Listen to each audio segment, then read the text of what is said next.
اسلامی بھائی حج کر کے تشریف لائے اور وہ کچھ کھجوریں لے کر آئے، تو ان میں سے ایک کھجور کھانے کے لیے جب میں نے کھولی تو اس میں سے ایک کیڑا نکلا۔ میں نے آپ کا ایک مدنی گلدستہ دیکھا کہ آپ کے کپڑوں مبارک پر کچھ چونٹیاں آ گئی تھی اور ان چونٹیوں کو آپ چھوڑنے کے لیے واپسی گئے جہاں سے وہ چونٹیاں آپ کے کپڑوں پر لگی تھی، تو کیا اس کیڑے کو بھی مدینے واپسی چھوڑنے جانا ہوگا؟ وہاں جب تک جائیں گے اس وقت تک ان کو پالیں گے کیسے، پرورش کیسے ہوگی، اور ان کی عمر کتنی؟ اس طرح کی مخلوق کی عمر زیادہ عام طور پر نہیں ہوتی، 2 4 دن میں بھی یہ وفات پا جاتے ہیں۔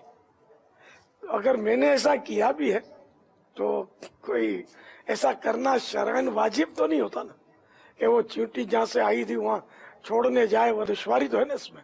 تو بعض اوقات ایسا ہو جاتا ہے، موقع تو ڈال دیتا ہوں وہ آپ نے کیڑی وہاں جا کر۔ اس بنا پہ کیا تھا کہ یہ چونٹی جو اپنے قبیلے سے جدا نہ ہو، یعنی اپنے قبیلے جی کے ہاں ساتھ جی ہی رہے۔ سبحان اللہ، ہاں وہ قبیلے سے جدا نہ ہو، اور یہ کیڑا جو ہے ان کے قبیلے کا کوئی تعلق نہیں ہوتا، یہ تو ان کی کل کائنات، یہ کھجور میں پیدا ہوا تو کھجور میں یہ موج کرے۔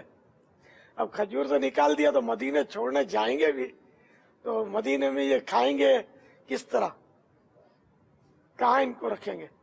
بہرحال محبت کی بات ہے، دیوانگی کی بات ہے، مرحبا، شرعاً واجب نہیں ہے۔